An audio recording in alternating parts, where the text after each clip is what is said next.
Hello, today we'll be talking about euphemisms. We'll have a look at other words, right, related to the same topic. We're going to have a look at how we use the verb substitute, and then we'll compare this to the word fulsome for some reason that doesn't really matter right away. The word ofuscar in Spanish, the plain English campaign in English, but La Red de Lenguaje Claro in Argentina, Kellyanne Conway talking about alternative facts, George Orwell and many of his quotes, and this question of the elimination catchphrase. Why do we start here with the term euphemism? You know, we'll be following from Fowler several terms. We're going to be looking at cliches, doublespeak, euphemism, gentilism, gobbledygook, hackneyed phrases, and political correctness. Why do I start here? Because basically euphemism is a kind of general term, umbrella term, superordinate, if you wish, for all the others, right? We're looking for a word or expression that tries to avoid something embarrassing or unpleasant, such as pass away instead of die, and user fees instead of taxes. Now you can see here clearly the difference, that the reason why we choose the euphemism changes. Here it's maybe not to be so direct, so hurtful, not to use a word that might affect people, make people sad. But here with user fees, we're trying to actually find a term that doesn't make speakers feel uncomfortable, right? Or also we could say to try to confuse people. So as we go along, we'll be talking about the terms and also what they do, right? So maybe it's about something embarrassing or unpleasant, maybe it's something else, right? So there will be many terms like obfuscate that will be relevant too, right? So I will be following the notes from Fowler or Birchfield, as you know. I suggest you look at the entries either before or afterwards, right? Because it's going to be a lot of information. Also, I want to say that some of these categories are going to overlap, and sometimes you'll be confused. You will not know whether an example maybe consider a cliche or political correctness, and maybe the reason is that maybe both will be relevant, right? So before we get started, I would like to look at the word substitute, but as a verb. Here I have the usage box from Lexico that explains the problems with the verb substitute. I don't know if you know there's a problem with this verb. If you wish, I may stop the video now so you can read the entry. And characteristically, I am going to read it with you, and then I'm going to take you to Merriam-Webster, and maybe we'll look at the definition here in Oxford Learners as well, right? Now, Lexico tells us that traditionally the verb substitute is followed by for. This should be in italics, right? And means put someone or something in place of another. As in she, and here I need inverted commas, she substituted the fake vase for the real one. Yes, vase or vase, for the real one. Now, speaking of what makes sense, possibly you're thinking of, and this is what we do with everything that we try to understand, we will say, well, naturally the fake vase was replacing the real one. The real one was taken away for protection, for whatever reasons, right? And in its place, I put the fake one. Now, it is possible that we may imagine a situation in which the opposite is true, right? We never know. But according to the structure that we use with the verb substitute, with the preposition for, it means that the fake one is in place of the real one. So the element that is after for has been taken away or is not being used or whatever, and the one that stays is the fake one. But this is because of the grammar of the sentence, right? Now look at this. From the late 17th century, substitute has also been used to mean replace someone or something with something or something else. Notice we have switched, not switched. We are using another preposition. Instead of for, we're using with. As in, inverted commas again, she substituted the real vase for the fake one. You can see the change in order. This can be confusing, since the two sentences shown above mean the same thing, yet the object of the verb and the object of the preposition have swapped positions. Despite the potential confusion, the second, newer use is well established, especially in some scientific contexts and in sport. The top scorer was substituted with almost half an hour still to play and is now generally regarded as the normal standard English, as part, of normal standard English. I'm missing a full stop at the end. Anyway, what they're saying is that initially, it's not just that substitute for means one thing.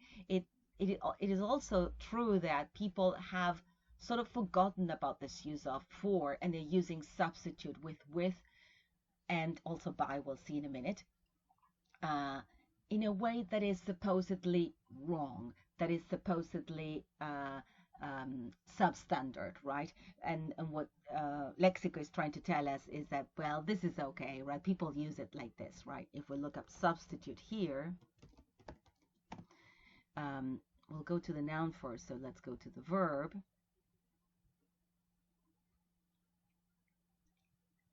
And you get here something that helps: substitute A for B, or substitute B with A, or by A, right? Margarine can be substituted for butter in this recipe. So what follows for is the element that I'm not using, basically, right? Butter can be substituted with margarine in this recipe, by the way.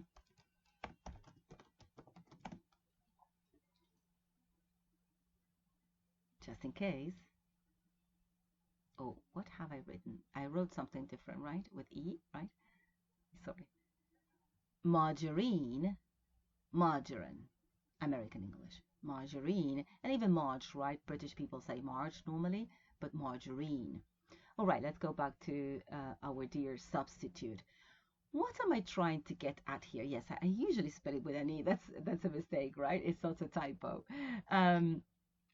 What am I talking about? Well, what I'm saying is that now we never know, right? The situation is so confusing that you never know what people are trying to say.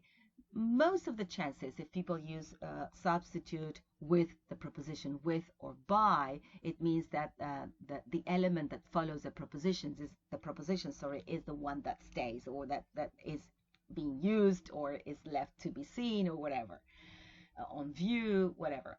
But the truth is that it is confusing, and then you need to sort of, well, gather your thoughts and think about what makes sense. We're going to talk a lot about what makes sense. And what makes sense is what we think makes sense. It may not make sense because, as I said at the very beginning of this explanation, when I say to substitute the fake vase for the real one so that the real one goes away, and I said, well, it makes sense because you put away the one that is real. There may be a situation in which the opposite is true. Of course, if I am using the structure correctly, I would be swapping the elements, and I would say to substitute the real vase for the fake one. But what I'm trying to say is that whatever mental representation we make of the words, any of those representations make sense, right? So basically what happens now is that we need to tread carefully, because we'll never know if the speaker is using the structure correctly or not. And that's why I have fulsome here. Fulsome means copious, right? It means a lot, right? Generous in amount. So when we use fulsome praise, let's see, I forgot to check. Yes, fulsome in praise. We mean it is a lot of praise. Let's see if they have, yes, here it is. Well, actually, they have a usage guide, right? We never know whether fulsome praise means just a lot of praise that is positive. You may stop the video to read the entry. I will not read it out. Or whether it means fake praise, excessive in a way that is, I'm going to go to Merriam-Webster now, the unabridged version. Whether it is not just a lot, because when you speak of a lot of praise, maybe you feel the meaning is overdone, excessive, exceeding the bounds of good taste is one of the senses, right? But in a way that is also not real, right? Because fulsome also has a very negative connotation. Here you get also the usage box for fulsome apology, fulsome praise, right? What do we mean? Is it a lot or is it fake, right? Is it intended to deceive you? Well, the solution is, sorry, the answer is that we don't know, basically, right? So these two words can be very confusing. So we strayed a little bit from our topic, but I thought this explanation would be interesting. Now, let's go to our first term, which is a cliche, right? A cliche. By the way, here's a British and American difference in pronunciation. This is a word of French origin, clearly. And the pronunciation, actually the stress changes, right? British pronunciation prefers cliche with the stress at the beginning because in a way we're anglicizing the word, and Americans prefer cliche as in crochet, right? All these words, crochet, croquet, right? And cliche, croquet, crochet in British English, right? Now, what do we mean by cliche? Cliche is something that has been used a lot and it has lost meaning, basically, right? We tend to use it with this verb to trot out old cliches, right? To just repeat them, right? Let's go to now let me just check if there's nothing else here of interest.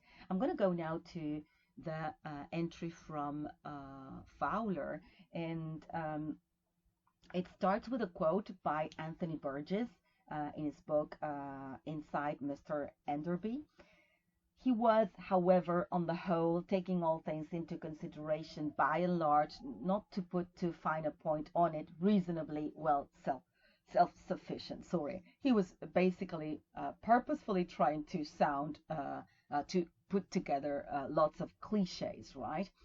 By the way, Anthony Burgess is a very popular writer. You know him from Language Made Plain, but above all from A Clockwork Orange, right? La Naranja Mecánica. A very interesting character, if you ask me.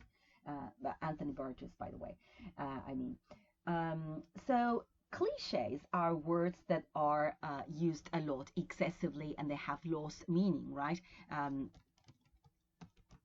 One of the terms that Birchfield uses to describe them is threadbare, right? A threadbare excuse. You can use it for carpets, right? Because they are old and thin, but that's the same for an argument or an excuse, right? So you speak of a threadbare excuse or a threadbare argument, meaning that it's been used a lot and it has lost effect, right? Also, he uses the term stereotyped, right, which you know from Spanish, right? So basically the idea that we repeat something, right? And it is, you have more examples, overworked. Remember, I told you we'll be looking at all the words that help us define these terms. Something that is overworked means that that has worked too much. Actually, you get here overworked nurses. Let me just check if we have, yes, to overwork somebody or something. No, we only get the referential meaning, right? Not the, I think we'll go back to the nurses. Yes. But he uses it with overworked expressions, figuratively, right? That have been used a lot, right? And he says that these expressions are, I love this, mercilessly pilloried. Pillory, which means to criticize, right? Because actually a pillory was an element for torture, right? To pillory somebody, to criticize strongly in public. By the way, a pillory was a wooden frame with the holes, right, for the head and hands, remember? Well, remember, you must have seen it in history. Probably. Then he gives us more cliches like at the end of the day, when you say well, at the end of the day, what really matters if you're happy or not, right? Not if you, I don't know, make a good salary at this moment in time, instead of saying now, explore every avenue, try hard. Instead of try hard, I mean to be over the moon as being very happy, to be sick as a parrot, which means to be disappointed, right? You can be sick as a dog, which means actually you're not feeling well and probably going to throw up. Uh, um, well, of course, he's using lots of examples, right? They come from football, a situation, which is a word that we use a lot, and I could think of others, right? The way we use instead of problem, we use the word a situation, right? And instead of saying something is bad, we may say it's weak, right? Um, Also, Birchfield uses the term commonplace, sorry, commonplace. So a word or expression that has become commonplace is used a lot. Um, and I wanted to show you others, other examples of what we would call a cliche. Say you see two people kissing and you tell them get a room, right? Or the typical expression when you say something bad, don't shoot the messenger. Um, Book reviews are full of cliches like a poetic and exhilarating novel, superb craftsmanship, an engrossing read. If you read a book review, possibly you're going to find lots and lots and lots of cliches. The expression, to put it mildly, the more the merrier. In Spanish, you can also think of many others. Te lo digo de onda, no sos vos, soy yo. Cualquiera. Honestamente, hay millones, right? Also, I wanted to go here to typical TV remarks that are used and that become part of everyday life, because it's actually what Birchfield mentions as well, right? He says images, stock situations. Stock, by the way, means repetitive, right? Stock as an adjective, of course. A stock excuse or answer, so often used because it's easy and convenient, right? And it's not very original. It's like the natural response, which you would normally say in that situation, right? So no comment would be a stock response, and it is also kind of cliche in a sense as well, right? Stock excuse, the one she always uses, right? Um, so thinking of TV remarks that become very popular, possibly many in Spanish, right? Mi voto es no positivo would be one that we use a lot, and possibly many others. We can comment on them in class. I was thinking of other TV remarks like May the Force. Well, that's from a film, May the Force be with you. And also, I got these elimination catchphrases. When I found this was a thing on the internet, I was very interested because of several things. But let's have a look at them. Some of them you may know. You're fired from the boss. Then you've been evicted from the Big Brother house. Possibly you know this one. This one became very, very popular. Pick up your knives and go, right? Your time is up. There was one from, well, you can, as I said, you can usually say you can stop the video and read them all. And that means you're out. Auf Wiedersehen.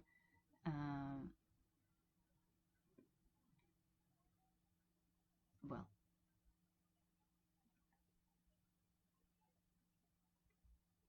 you see, there's so many, right? I'm not reading all of them. So maybe you want to stop or maybe check this later. But why am I interested in this? Well, because all of these phrases become cliches, and some of them enter ordinary language, and we know them. Maybe, for example, the phrase we were on a break, or I thought we were on a break. This comes from a TV show, Friends. Maybe you never saw the TV show, but maybe you're familiar with the phrase, right? There are also many pickup lines that are very popular. One of them was made popular in an American TV show. Something about Fred. I forget.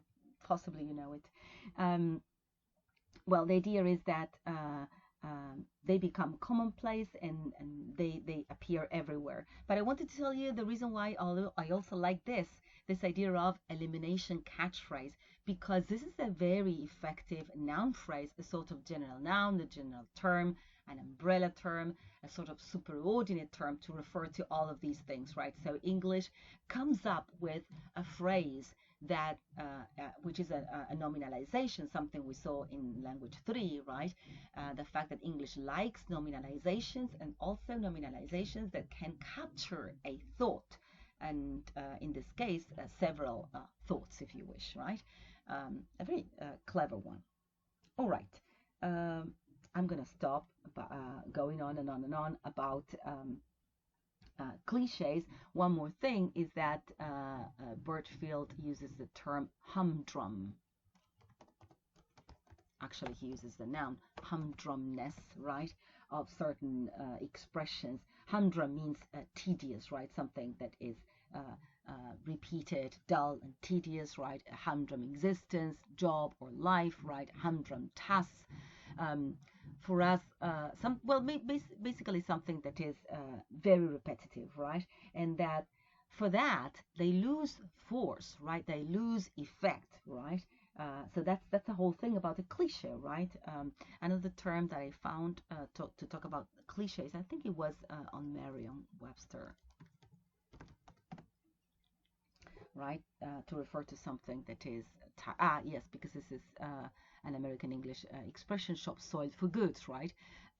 You speak of shop soiled goods or shop worn goods when you buy them at a lower price because they have been on display, right? Now, a shop worn argument is one that is no longer useful, right? You can't say, you can't continue to say that, right? And think about all the gender related issues and how many shop worn arguments there are in that area. Okay, so we're going to move on now to the next topic, which is doublespeak. We are going to tackle doublespeak now. Doublespeak or double talk, right? And even doublethink. We'll see it later.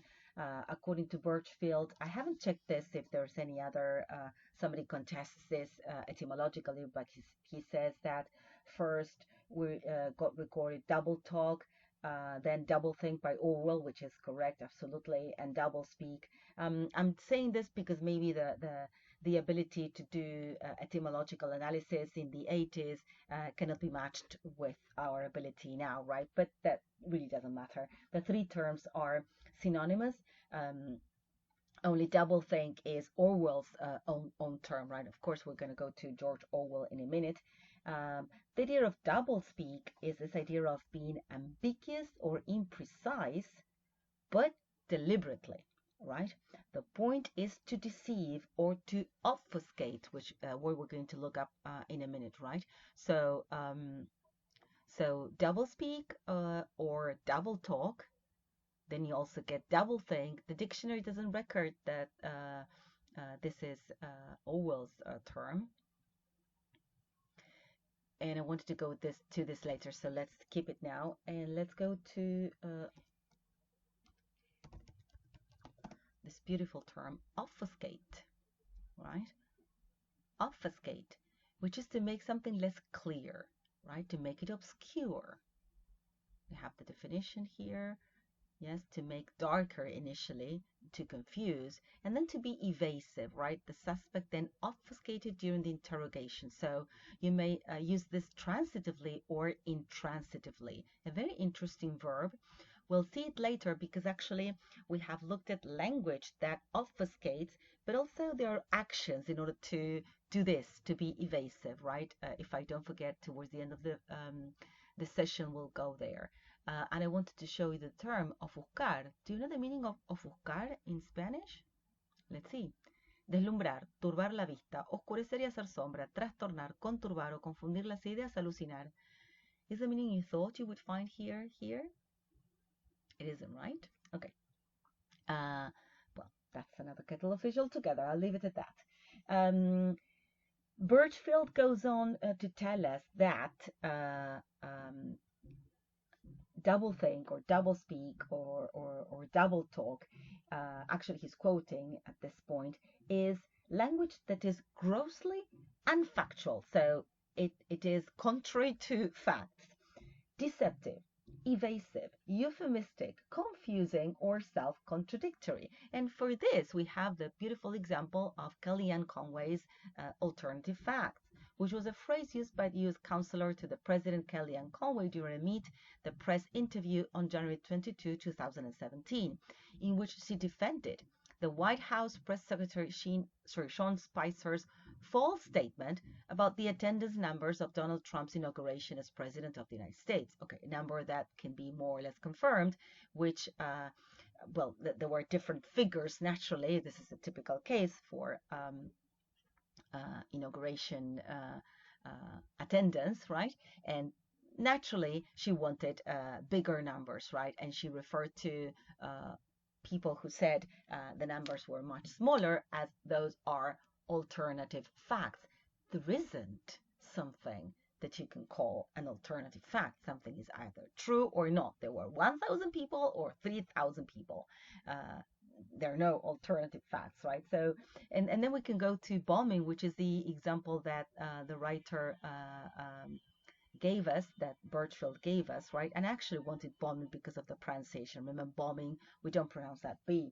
So the example he gives is, always write it's bombing, you always write it's bombing, bombing, bombing. It's not bombing, it's air support. So instead of saying attacking using bombs, which sounds very aggressive, and you imagine thousands of people suffering, well, use air support, right? That's euphemistic, that's double speak, right?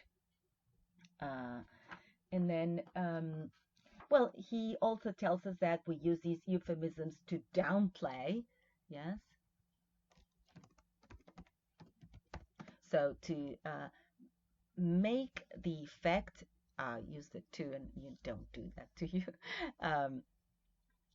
make something less strong, right?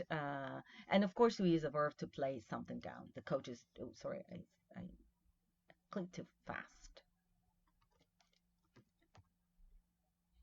To play something down. Oh, thank you for not giving me an example. Sorry. So let's go back to downplay, right? To downplay the team's poor performance, right? To say, well, it's not that important, right?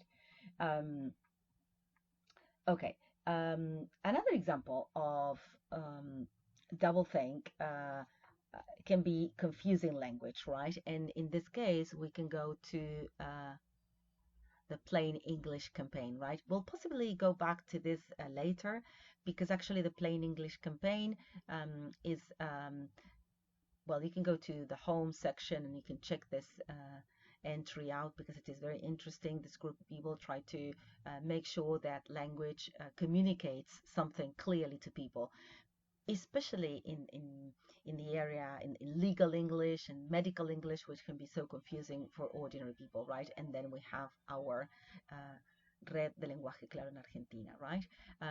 But I wanted to go here because actually they give awards, the Foot in Mouth Award. So we can go to this idiom, foot, right? And you will find this, put your foot in something or put your foot in your mouth, right? Which is to say something that upsets or embarrasses others, right? I really put my foot in it with Ella. I didn't know she'd split up with Tom. Possibly you asked about him. So put your foot in your mouth in American English, put your foot in it, right? And that's why you get the Foot in Mouth Award, right? For people who say, actually who do not express themselves clearly, right? And possibly that will take us to something like gobbledygook, right? But first, we're going to go to, well, the next entry is euphemism from Fowler, and we get several. He explains that the employment of euphemisms is using language positively, right, to avoid something that may be unlucky or inauspicious, right? And in this case, typical examples of euphemisms, more generally euphemisms, I would say, are something like challenge instead of a problem, right? A gap. When a gap in understanding means we don't know, right? It is something bad, right? Using the term domestic partner, or living partner, right? Or a partner for an unmarried couple. And then we're going to use, well, many other expressions, right? I want to go back to the entry by Fowler or Birchfield, that initially they're more or less the same thing here. But I like that they use the word privy. So how difficult it is to talk about the bathroom because it is so private, right? Well, this is privy to, the adjective, which is very interesting. Privy to information, right? Not allowed to information that is secret, but the privy, right, which is old-fashioned now for a toilet, right? And here you get all the other names like comfort station, restroom, convenience, little house, the bog. Then for prostitutes, right, a streetwalker, a fille de joie, fallen woman, scarlet woman, abroad, a call girl. Okay, and then of course in politics, right, pacification, yes, to refer to destruction of villages, defoliation, to destroy forests, friendly fire, right, when you talk about killing people accidentally, or even collateral damage, right? He uses another term for use of euphemisms, which is fair sounding, right? So it sounds, remember you, I told you you is positive. Yes, we don't have an entry for that. I thought we would. For something that may, other areas that may be upsetting, like instead of saying fire people, we have the term outplacement, right? To restructure a company, when you make it, the idea is to, people have been unemployed. When you restructure a company, basically it means you make it smaller, and there's going to be reduction of staff. The same for slim down or downsize. Maybe I think the one that is still very, very popular, right? All of them are. To make it smaller, right? You can look at the examples here. Okay. Another way of describing this euphemistic language is that it is evasive. Sorry. Evasive, right? It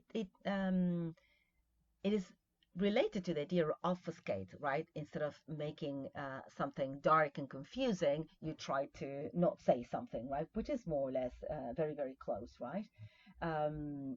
Okay, now we're going to move on to the next entry, which is that of genteelism, right? No, actually, we're not going to find an entry for genteelism, right? And Fowler told us that this was to substitute an ordinary word, right, with a synonym that is meant to be less soiled, as in dirty, right? Maybe less familiar, less plebeian, plebejo, less vulgar, less improper, right? So the idea, once again, to sound, to say something pleasant rather than something unappealing. A genteelism is very, very close to a euphemism, right? Possibly it's a term you will not be using, right? He gives us more examples of this one towards the end of the entry, such as dentures for false teeth, expectorate for spit, lounge for sitting room, odor for smell, and perspire for sweat, right? So the idea is to say something that is more graceful, more stylish, more elegant. And possibly you can think of examples in Spanish, like traje de baño en vez de malla, y la diferencia entre habitación, cuarto y pieza, colorado en vez de rojo, vaquero, right? And possibly you know many others. But so remember that this what defines gentilism is a question of style and not being vulgar and not using plebeian language, right? I like that term in the sense, right, that it refers to uneducated. Oh, I missed the spelling. Yes, I always. So once again, not a typo and mistake. Plebeian, right? I said plea, it's almost plebeian. Um, so related to ordinary people, right? Plebeian tastes, right? So that's about gentilism. So our next term is gobbledygook, two spellings, right? Gobbledygook, referring to language that is basically official language, right? As Birchfield explains, official, professional, that has the quality of being pretentious, right? Because it uses a kind of language that is difficult to understand, right? It has pretentious verbiage or jargon. You know, jargon is the language of special areas, right? Mm, it's all gobbledygook to me is the typical thing we say when we don't understand official documents, right? Gobbledygook, gobbledygook. I wanted verbiage. The pronunciation is interesting, right? Verbiage, two E's there, verbiage, too many words, right? And for that we have in Spanish verborragia, que es verbosidad excesiva, o verborrea, que también es verbosidad excesiva, con lo cual verborrea y verborragia son un poquito menos que no, un poquito más, perdón, que verbosidad, right? Verbosidad es un poco muchas palabras, verborragia y verborrea son demasiadas muchas palabras, right? Um, okay, so going back to this kind of verbiage in official language and also the kind of jargon, the language that specialists use, right, for a particular professional group, medical, legal, computer jargon, right? That becomes very obscure to ordinary speakers, right? We also call it officialese. Oh, frankly, I didn't check, but there should be an entry as officialese, right? So it's a language that is used basically by lawyers and doctors that becomes very difficult to understand. But then Birchfield says it's not just that. He includes here upgraded job titles. I'm not sure I would include upgraded job titles here. Maybe I would say this is just a euphemism, or maybe this falls under politically correct English. What are we talking about? What is an upgraded job title? Well, the senior in-flight services manager is kind of too much a name for someone who's in charge of other flight attendants, right? Think of a PA, which is a personal assistant, which is actually a secretary. Think of a store clerk, which now is called a business associate. So what are we doing? We're giving a job title that sounds more pleasant, more appealing, more important, right? And I'm sure you can think of something in Spanish, right? Um, okay. He uses also the term obfuscate. He says of much greater consequence is the use of obfuscatory or opaque statements by official groups. So with this, he goes back to this question of officialese, the language that is so confusing because it doesn't make any sense. And I'm sure you have read some text written by a lawyer or a doctor, and it is completely impossible to follow. Birchfield gives you several examples. The first one here, while EPA, which is Environmental Protection Agency, will solicit comments on other options, the supplemental notice of proposed rulemaking on transportation conformity will propose to require conformity determinations only in the metropolitan planning areas. It's impossible to really make sense of what they're trying to say, right? Um, He says he gives lots of examples from the medical field on page 336. I'm going to skip that. And he speaks about the gap between the type of technical language used in the examples just cited and also in taxation offices. The gap, again, that's the kind of euphemistic, right? The difference, the lack of information, the lack of something, right? And he's telling us that also taxation offices, insurance companies, local government departments, all of them use officialese. And then he takes a swipe at language, the language of computers, particularly by the young, right? Sorry. I wanted to take you to this idiomatic expression with the noun. Take a swipe at someone, right? Criticize somebody. So he takes a swipe at the young for using computer-specific language that can be very difficult. He doesn't spare generativists, right, who can be very confusing. I am a bit upset because he gives an example by Jackendorf, who's a wonderful linguist. I strongly recommend his book, A User's Guide to Thought and Meaning, right? Wonderful, wonderful book. But of course, if you read the example Birchfield cited here, you can tell it is an example of gobbledygook, right? Or language that is difficult to understand. Remember that doublespeak will be in order to deceive, right? This is not meant to deceive. It's just very confusing, right? And maybe under this category, I wanted to take you to look at the way I searched this entry.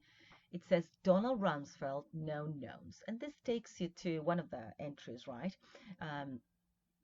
You can check out who Rumsfeld was. This was 2003, if I'm not mistaken. And he said this: there are known knowns. These are things we know that we know. There are known unknowns. That is to say, there are things that we know we don't know. But there are also unknown unknowns. There are things we don't know we know. Magnificent, right? He was trying to beat about the bush and avoid saying the things he knew he couldn't tell, right? Well, you can check out the context, but the phrase is amazing, isn't it? Okay, so our next entry is hackneyed phrases. Hackneyed phrases. This is the English for trillado, right? Hackneyed.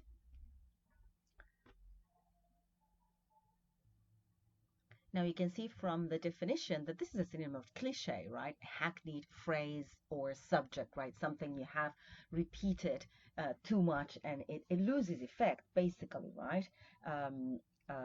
And because of this, the typical advice is use sparingly, right? Don't use these phrases a lot, right? One of the expressions is not to suffer fools gladly, which is the one I have here for you to see, which is when we can't stand people who are stupid, right? She was a forceful personality who didn't suffer fools gladly, so she can stand fools, right? There's so many. We mentioned some of them under cliches. I'll make myself scarce, keep me posted, things like that, right? Then he goes on to mention famous phrases like to be or not to be, not with a bang, but with a whimper by Eliot. The other one was Shakespeare, of course. Then the wind of change, which is one actually a speech, right? It's called the Wind of Change by Macmillan, former Prime Minister of Great Britain in 1960 in South Africa, right? He was talking about the fact that colonies may become independent, right? Then I skipped some, a consummation devoutly to be wished. Shakespeare from in Hamlet, he's talking about, he's contemplating suicide as a way of ending the suffering, right? Then maybe, well, a popular one is conspicuous by his absence. I am on the next page, right? by Lord John Russell. And then we get the actually suffering fools gladly that comes from Corinthians, right? I like the last one here also from classical sources. O tempora, or mores, this word, right? Mores, look at the pronunciation, mores, which is customs, conventions, right? Changes in social mores is something you possibly see. But I wanted to check the pronunciation, right? Mores. And the last one, in vino veritas, right? Truth comes out in wine. Sorry, one that possibly you're familiar with, right? Well, very good. So as you can see, these hackneyed expressions are very much like cliches, and so much so that they merit an entry in the Guardian style guide. You go to cliches, and you get all these cliches here. You can stop the video and read them out. But this expression of saying ahead of instead of saying before, major, massive, to refer to something that is just big, right? Many verbs that are overused in headlines. You can see them here. Also, this expression at the end of the day, which mentioned earlier, remember? Okay, so if you wish, 24/7, which we copied in Spanish, 24/7 en castellano, todo el día. All right, you can stop, as I said, you can stop the video and read them out. Okay, so we're going to go to our next entry, which is PC language, politically correct English. Let's see if under PC, right? Politically correct English. No, just PC, a computer. Well, not the one I wanted. Well, I should have gone directly to political correctness, right? Which is a principle of avoiding language and behavior that may offend particular groups of people, right? So that's the idea of being politically correct. And according to Birchfield, this started in the 80s, right? And you will sense possibly, well, to me, quite obviously, some kind of disregard towards this move. He speaks about, he says that people began to, certain expressions began to be used in the sense marked by or adhering to a typically progressive orthodoxy on issues involving race, gender, sexual affinity, or ecology. Of course, he's quoting here, right? But there's this idea of being progressive in a sort of disdainful light, and the same goes for further ahead in crude terms, the aim of the liberal-minded crusaders. There's these people who are trying, these campaigners from the Middle Ages, trying to fight against the impossible, right? And being liberal, kind of in a pejorative sense, right? But the idea is that we're talking about phrases which are alleged, or that is to say, supposed to be false, hurtful, discriminatory, sociologically dangerous, or inept in some other way, right? And I want to stop at the word inept because it doesn't mean inepto, right? It means inappropriate. It's a false friend. Or lacking sense or lacking skill, right? So you can speak of an inept person because he lacks skill. But in this case, it is inappropriate, right? Like an inept comparison. It's not correct to compare certain things to something else.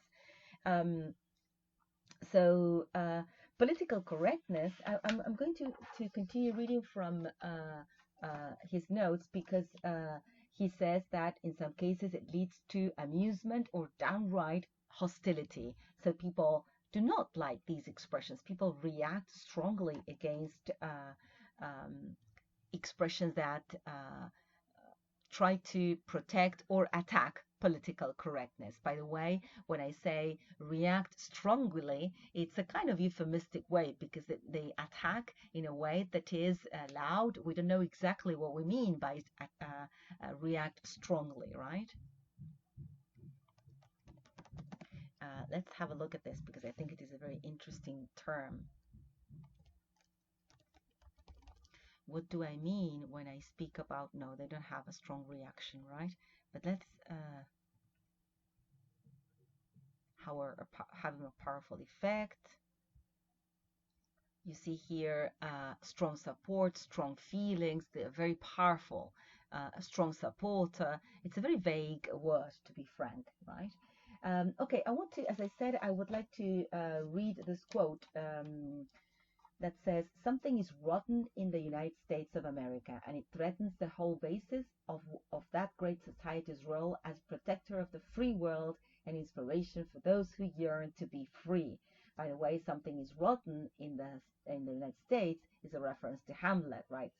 Something is rotten in the state of Denmark. And he goes on to say, the quote, actually, somebody wrote a letter somebody sent to the newspaper. American politics is being corrupted and diminished by the doctrine of political correctness, which demands rigid adherence to the political attitudes and social mores of the liberal left. Notice again how demeaning that is, and which exhibits a malevolent intolerance to anybody who dares not comply with them. So if you don't use politically correct English or language, people deride you, people will attack you. And I want you to think a little bit about this in Spanish, right? Do you react negatively to people who do not use gender neutral language? I'm afraid I should say that possibly some people feel a negative reaction, right? Whatever the case, the point is not to discuss whether we support this or not, but basically to understand what it means, right? So further ahead, Bertfield again quotes saying that the phrase of political correctness is applied sometimes pejoratively by conservative academics and journalists in the US to the views and attitudes of those who publicly object to. So, if you object to overtly or covertly, so something that is obvious and something that is hidden from view, or less direct, racist language, right? So language usually against the races and sexist was the first one. I wanted to go to sexist language. And here we get some expressions that gained some power in the US many years ago. Yes, when Burchill speaks about the 80s, we know, right? Fire person is a bit awkward. Firefighter, not police person, but police officer. Mailman, male person, but postal worker or mail carrier. We have used that one a lot. A cleaning woman. Basically, in British English, well, they used to use the word charwoman, right? Yeah, sometimes simply the help, right? Custodian is another preferable term. I should say that I haven't done any very serious research regarding the sites, but I just stumbled upon this one, and I'm sharing this one with you, right? We also have combinations with whole instead of manhole, a person hole instead of manhandle, person handle. Okay. Then we can move on to racist language, maybe a much more delicate area, I should say, right? And here we talk about, this is an article from by the CNN about terms that we might not have considered racist, but well, as I go up, you may stop the video, the lynch mob, but I want to talk about, well, the peanut gallery, but this idea of masters in sports, masters tournament, we never think about this being the kind of opposite to slave, right? And so the same happens with master bedroom, a white list, a black list, and in technology, slave and master. Well, these terms that we might use master bedroom, might use without thinking a lot about them, right? As regards ageism, right? We have, no, wait, ageist language here first. Seniors, this is from a university, right? The Mayfield Handbook of Technical and Scientific Writing. Senior citizens has become a catch-all term for the country's older population. A catch-all term is like an umbrella term, a kind of superordinate for the older population. So, and some people find it off-putting, so that it is upsetting. The elderly seems to imply feebleness or weakness. So some people use other labels, people over 65, retirees, octogenarians. The term older people seems vague, but doesn't imply something negative, but disparaging terms, so terms that can be slighting or disrespectful or pejorative. Such as old folks, seniors, and golden agers, right, should be avoided. That's interesting, right? Now, going to language that has to do with ableist language, that is to say, affecting your abilities, referring to your abilities. This language we shouldn't use is crazy, insane, lame, dumb, retarded, blind, deaf, idiot, imbecile, invalid, maniac. By the way, let's go here.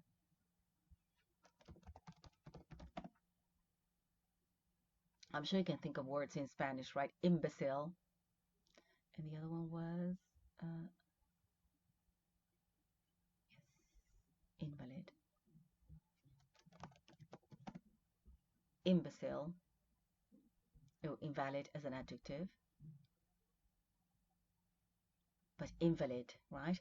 So these terms that are used as ways of attacking people, right? Shouldn't be used naturally, right? And then this heightist language, there isn't anything for the vertically challenged, right? Heightist language, I know that I am vertically challenged because I am short. And this leads to this idea of people facing this language with hostility, right? Or people deriding this language because, well, saying that someone is vertically challenged to avoid saying the person is short may be perceived as too much. Now, I'm not going to discuss this because I understand that this question of what is perceived as aggressive varies from person to person, right? So I'll leave you to think about these issues. Maybe you want to add more examples you have come across. Remember, today we don't say the deaf or the dumb. We speak of the hearing impaired, right?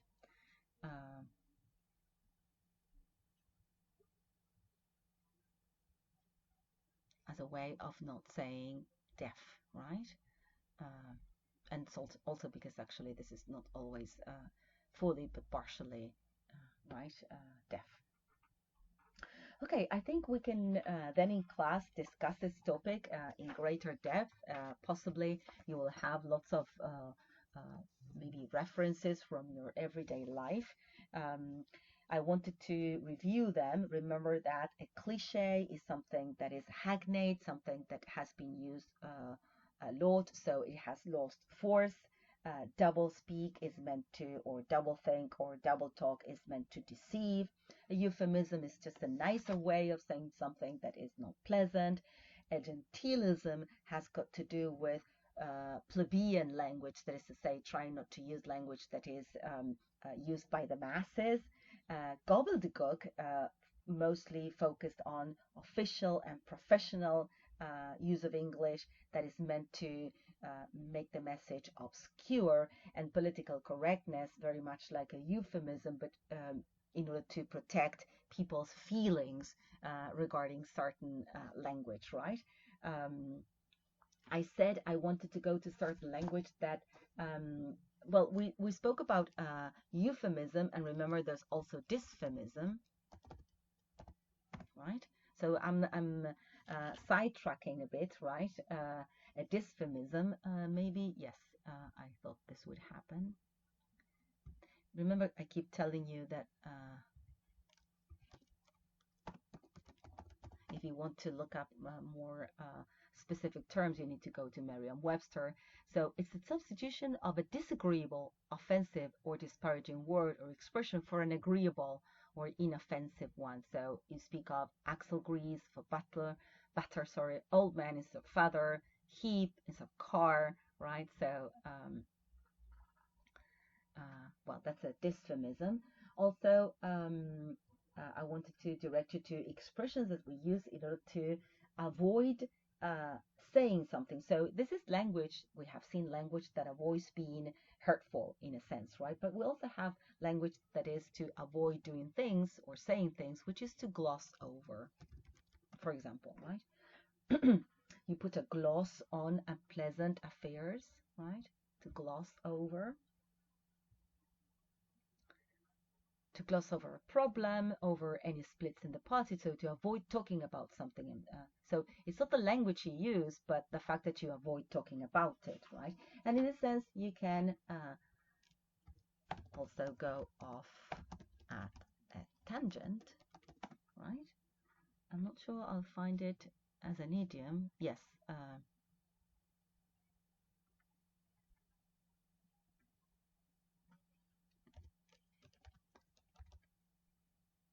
There it is, sorry. Go off is American, right? So he never sticks to the point but keeps going off at a tangent. Laura's mind went off at a tangent, right? You can also refer to a speaker as being mealy-mouthed. Sorry, you should have used either one word or the hyphen. This is hyphenated, mealy-mouthed, right? So someone, mealy-mouthed politicians, those who are not willing to be honest or speak, in a direct way, right? Another term is not to mince words. This is the opposite. He doesn't mince words.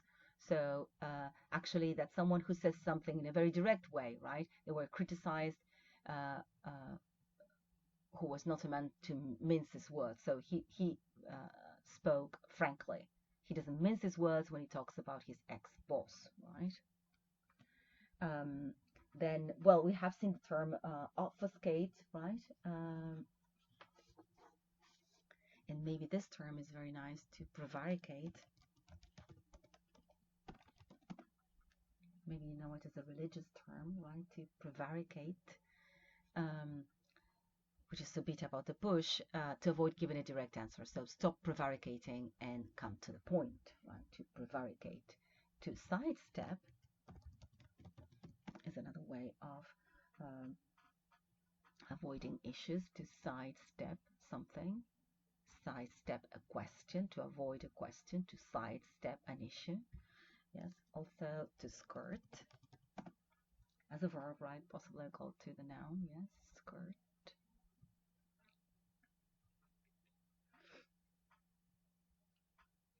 To skirt around something, around the. Oh, so this is referential. Sorry, avoid talking about the subject. So carefully skirted the issue. Tactfully skirted around the subject of money. To skirt around a subject. And also, I wanted to comment on this word, right, which is a type of understatement. Litotes, the different ways of stressing this well. Some people say litotes, litotes, and litotes. All of them are possible. This is a word of Latin origin. In English, always with an S, not in Spanish. Right, litote, right? Pardon, litote or litote. Also, you can see the confusion. So it's when you use a sort of understatement, right? You give a negative answer, right? He wasn't slow to accept, so he accepted very quickly. This is typical of Beowulf. Yes, I always want to check the pronunciation. Beowulf, right? Beowulf, saying not a few when you mean many. It was nothing it was a lot. It was not uncommon, which means it was common. Um, also, let's go to the understatement, right? The understatement entry, right? When you make something less important, less impressive, less serious. These figures are a bit disappointing. That's got to be the understatement of the year because they're not a bit disappointing. And in that sense, since I'm here, we use a bit to downplay, to make a sort of understatement. A lot in English, like I say, he's a bit of an idiot. You don't say he's an idiot, he's a bit of an idiot, right? So bit is used a lot in English to actually not call a spade, right? To actually well, not say what you really mean, right? Okay, I'm gonna leave with this expression. I'm not sure. This is here. Yes, maybe this is here. So maybe you can think about this expression, wet work. Okay, so work involving water or wet substances, but also work involving murder or assassination because it's used euphemistically, right? The intelligence service became infamous. This is famous for a negative thing, as a subcontractor for the KGB and earned a grim reputation. A grim reputation for its particular expertise in wet work, the assassination of enemies. Actually, this comes from Russian, right? Um, uh, if you do wet work for the CIA. Now, I was thinking whether you would like to decide whether this is a cliche, doublespeak, euphemism, gentilism, gobbledygook, hackneyed language, or PC language. So think about it. Possibly you'll come up with several answers, and I hope now you have a fuller picture than possibly a bit more confusing of this area of language that is so interesting, so intriguing, and at the same time so much fun, though it might lead to obscure areas as in language that can be really, really hurtful. So I hope you have enjoyed this. I know it's been too long. I promise all the other entries from Fowler are going to be shorter. Thank you. Bye.